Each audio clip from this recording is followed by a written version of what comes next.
separate legal entity means company is different and the members are different. This is called separate legal entity. The shares of the public company are easily transferable, whereas the shares of the private company is not easily transferable. Significant influence means it can interfere in the activities, it can take part in the annual general meeting, and it can also take decisions of the other companies.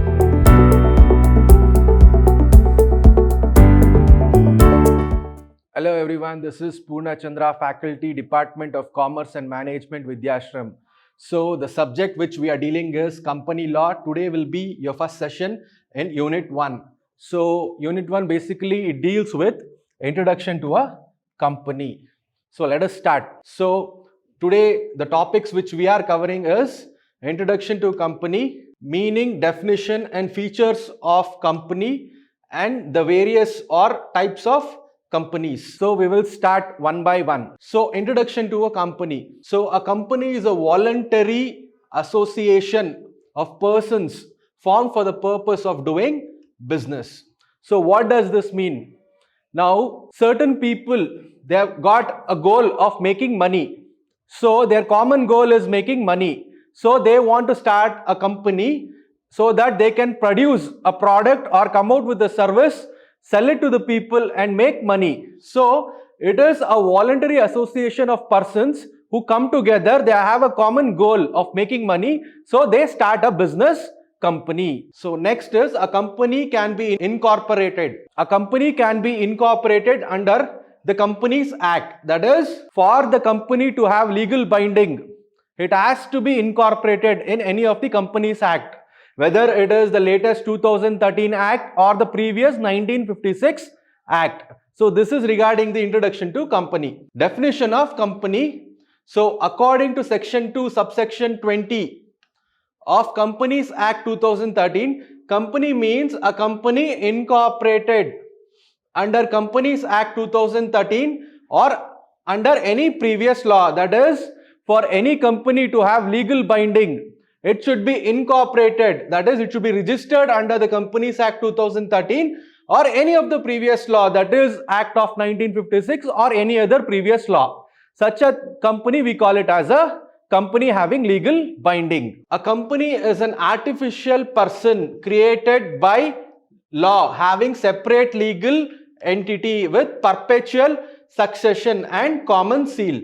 So this is the definition of the company. So obviously company doesn't have life.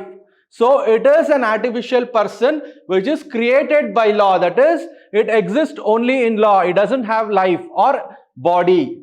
And it is having separate legal entity. What does this mean? Separate legal entity means company is different and the members are different. This is called separate legal entity. What is perpetual succession now? So you are starting the company with an intention that the company should go on forever. That is perpetual succession. And members may come and members may go, but the company has to go on forever. That is the meaning of perpetual succession. And common seal. What does this mean? See, now company is an artificial person created by law. So it has got no life. So obviously it cannot sign. That is, it cannot put its signature. So the name of the company will be engraved in a seal known as common seal. So any contracts the company gets into, this common seal will be used, and on top of it minimum 2 directors have to sign along with the common seal for the contract to have legal binding. So this is regarding the definition of company. So next we will understand the features of company. What are the 10 different features of company? Transferability of shares. That is, there are two types of companies, that is public company and private company. So the shares of the public company are easily transferable, whereas the shares of the private company is not easily transferable. That is, there are a lot of restrictions for the transfer of shares of the private company. Next is separation of ownership from management. What does this mean? So here owners are different, managers are different. So what owners are doing is they will invest the money and they will invest the capital and they will take the profit and they will hire certain managers to conduct the activities of the company. So this is called separation of ownership from management. Here, owners, what they are doing? They are investing the money and they are taking the profit, and they are hiring managers to do different work. That is, finance manager for finance department, production manager for production department, and your marketing manager for marketing department. So this is called separation of ownership from management. Third one is perpetual succession. What does this mean? So perpetual succession means when you are starting a company, you are starting the company with an intention that it should go on forever. Members may come, members may go, but the company should go on forever. This is called perpetual succession. Next one is your common seal. Obviously, company is an artificial person created by law, so it doesn't have any body or life to sign. So the sign of the company will be engraved in the form of a seal, and that is called common seal. So any contract the company gets into, the common seal is used along with the signature of at least 2 directors for it to have legal binding. That is common seal. Limited liability of members. What does this mean? Limited liability basically means, suppose the company is in debt. Debt means loan, and company is facing very difficulty to repay the loan borrowed from others. So when the liability is limited, then the personal property of the members cannot be used to repay the loan of the company. So here only the assets of the companies can be liquefied to repay the loan of the company, and not the personal assets of the members like the buildings, house, or their personal 2-wheelers or car cannot be sold to repay the loan of the company. That is limited liability. So here the members are only liable to the unpaid value of the shares held by them in the company. Next one is artificial judicial person. That is, obviously company, it has not got any body or life. It is an artificial person which exists only in law. That is artificial judicial person. Separate property. What does this mean? That is, the property of the company is separate and the property of the members are separate. Here, no member can claim that the building or any other assets that belong to a company is the property of the member. So here, it is very clear that the properties or the assets of the company is separate from its members' assets or properties. Next one is separate legal entity. What does this mean? As I've already explained, company is separate, members are separate. This is called separate legal entity. Suppose the company commits any fraud, then the members are not liable, only the company itself is liable. That is separate legal entity.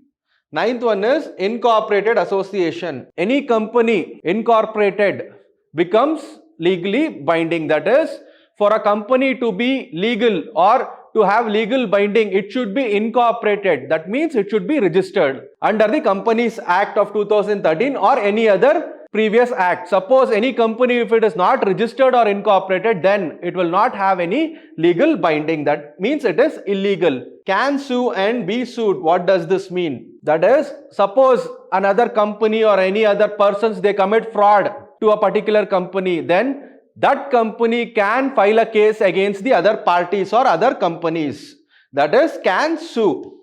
Then, and be sued means if your company commits any fraud, then the other persons who have got cheated by you, they can file a case against your company. That is, be sued. So these are the features of companies. So next we are going for different types of companies and we will understand one by one. The companies and the basically classified as classification on the basis of liabilities, classification on the basis of members, classification on basis of control or holding, other types of companies. We will understand these different types of companies one by one. So the first one is classification on the basis of liabilities. So on the basis of liability, the first classification is companies limited by shares. So we will understand what are the companies limited by shares. In some cases, the shareholder of some companies might not pay the entire value of the share in one go. So in this case, the liability of the members is limited to the amount not paid by them. So for example, we'll understand this. So there is a particular shareholder, he has bought one share of a particular company. For example, the price of one share is rupees 1000. So here what the company has offered is he can pay rupees 500 now, and after 6 months he can pay the remaining 500. So now he has paid only rupees 500 in the first call. So he has paid rupees 500 in the first call, and remaining he has to pay the remaining 500. So what happens here is, because of some uncertain events, the company is in loss. So it is winding up. So when the company is winding up, the personal assets of the shareholders cannot be used to repay the loan of the company. This is called company limited by shares. So here what has happened is, the price of one share is rupees 1000. For example, a particular person, he has paid rupees 500. So he has to pay the remaining 500. So the company can only claim this rupees 500 from the shareholder and nothing more than that. This is company limited by shares. So the meaning of this is, the shareholder is liable only for the unpaid amount of share, that is rupees 500, and nothing more than that. Here, because the company is in great loss, that doesn't mean the private properties of the shareholders can be used to repay the loan of the company. Only this amount can be claimed from the shareholders. This is called companies limited by shares. Next, companies limited by guarantee. In some companies, the memorandum of association mentions the amount of money some members guarantee to pay. So what happens is, in such companies, certain members, they agree. When they become the members of the company, they agree to pay certain amount as guarantee after a particular period of time. For example, one particular person has guaranteed to pay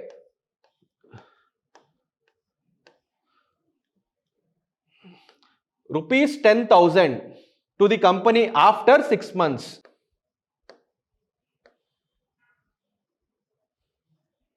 So one person has agreed to the company to pay rupees 10,000 after 6 months. Now what has happened here is, after 3 months the company is in loss. They have to pay huge amounts of loan that the company has borrowed. So here, when they are winding up now, they can only claim this rupees 10,000 from the members and nothing more than that. This is companies limited by guarantee. That is, certain members, they will agree to pay certain amount as guarantee to the company. So only that money can be taken back by the company at the time of winding up and nothing more than that. That is, the personal assets of the members who have given guarantee cannot be used to repay the loan of the company. This is companies limited by guarantee. Unlimited companies, they have no limits on their members' liabilities. The company can use all the personal assets of the shareholders to meet its debts while winding up. That is, in unlimited companies, when the company is in loss, then it can claim the personal assets of the shareholders, like personal buildings, homes, or their two-wheelers or four-wheelers or land. Everything can be used by unlimited companies to repay the loan of the company. That's why it is called unlimited liability. Next, classification on the basis of members. One person company, what does this mean? These kinds of companies have only one member as their sole shareholders. So at the time of incorporation, one person is enough and he later on can add members. The liability of one person company is limited. That is, this is the latest inclusion in the Companies Act 2013. So one person company is a company where only one person is required at the time of incorporation. That is, at the time of registration, only one person is required. And after the registration, he can add how many ever members he want.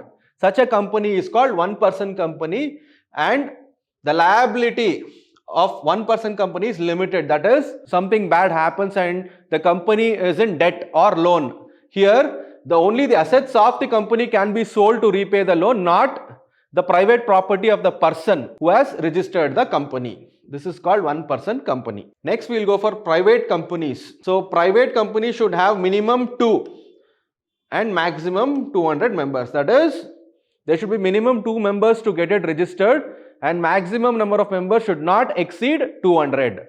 Such a company we call it as private company, and in private company there is restriction on transferability of shares. That is, it is very difficult to transfer the shares in case of private company. So next we go for public company. There should be minimum 7 members and maximum is unlimited. That is, minimum 7 members is required at the time of incorporation, and you can add how many ever members you want. Public company shares are easily transferable. So the shares of these kinds of companies are very easily transferable, unlike the private companies, because here there are no restrictions in the transferability of shares. This is regarding your public company. So next we go for classification on the basis of control or holding. So the first classification is holding and subsidiary companies. We will understand this. In some cases, a company shares might be held fully or partly by another company. That is, there are certain companies where the full shares are held by another company, or majority of the shares is held by another company. So the company which owns the shares is called holding company or parent company. So for example, here there are 2 companies, company A and company B. So here company A is having majority of shares of company B. For example, company B, there are 1000 shares.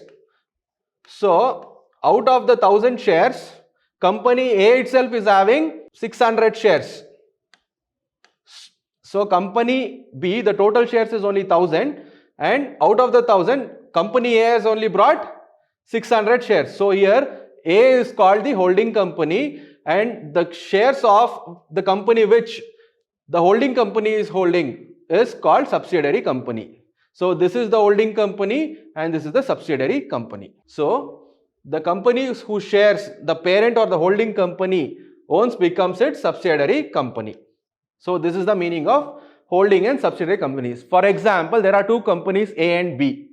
So company A has bought more than 50% of the shares of company B. So here company A is called the holding company, and the companies whose shares are brought by the parent company or the holding company is called the subsidiary company. So the parent companies can exercise control by owning more than 50% of their subsidiary companies. That is, the parent or the holding company, if it has got more than 50%, then it can control the subsidiary company. It can attend the meetings of the subsidiary company. It can take part in decision making process of the subsidiary company. This is holding and subsidiary companies. Next is associate companies. So it is a company in which other company has significant influence.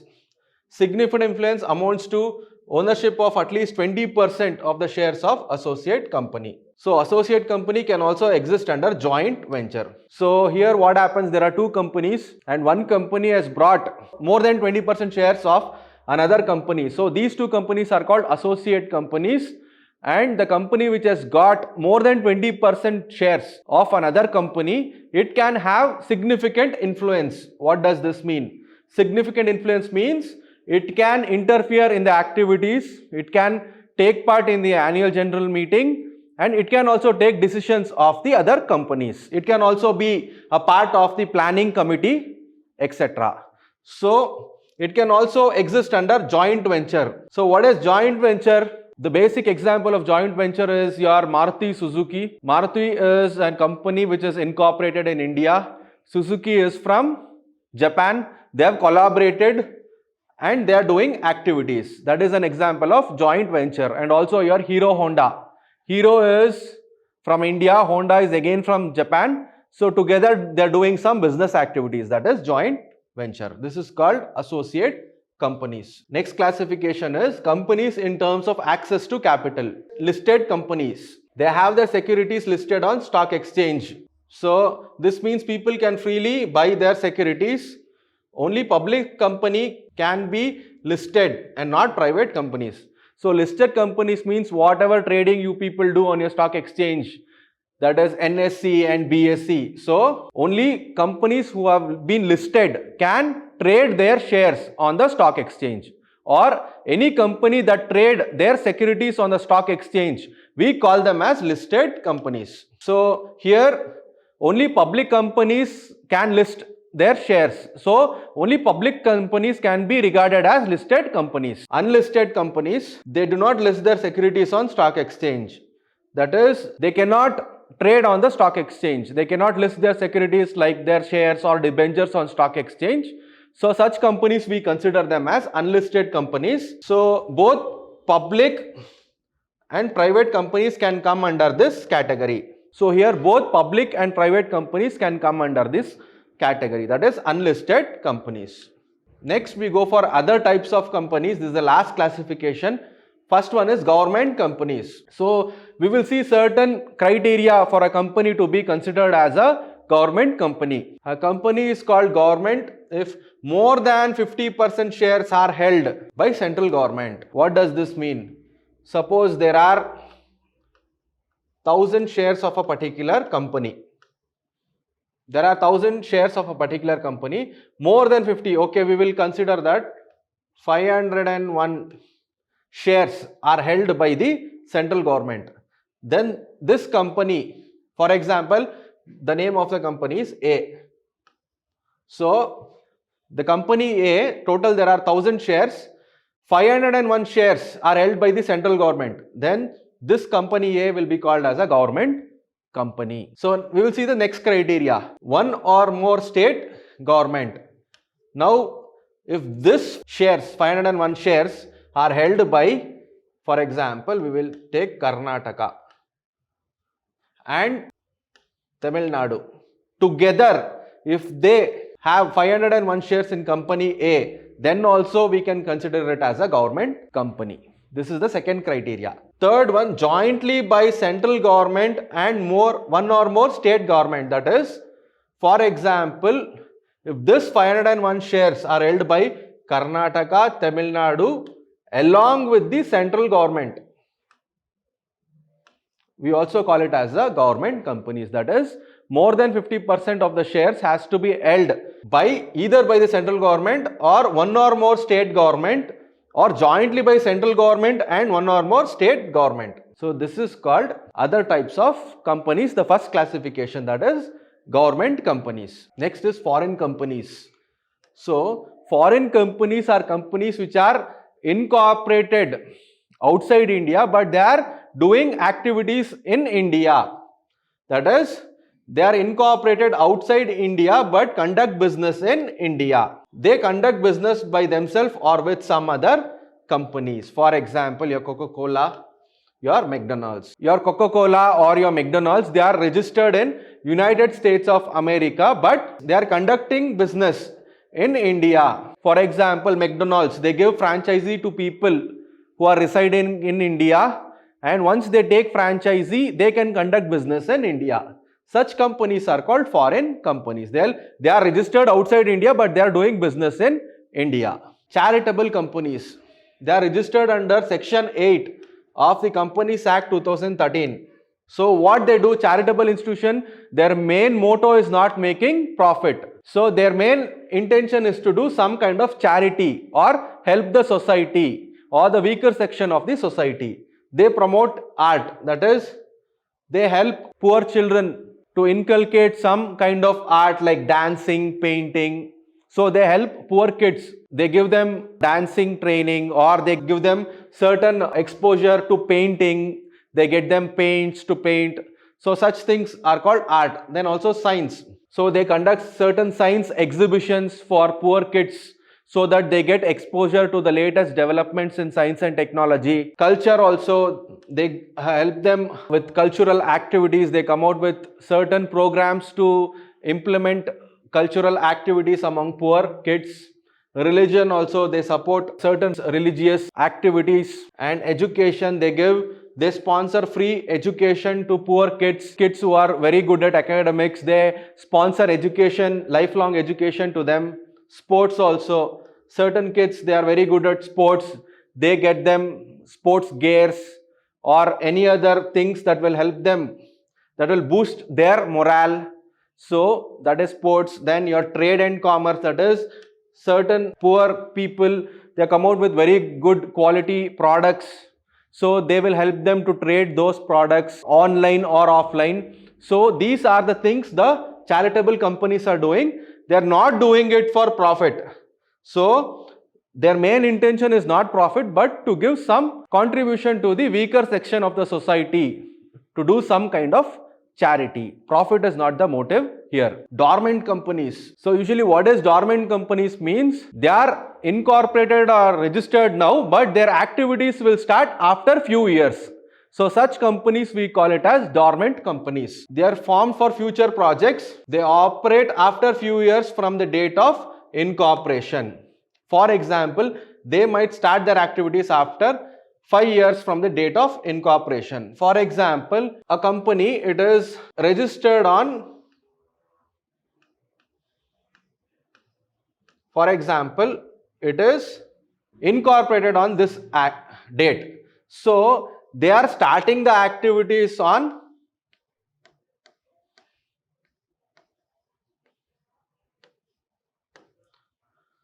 so now they are incorporating, they are starting their activities after 5 years.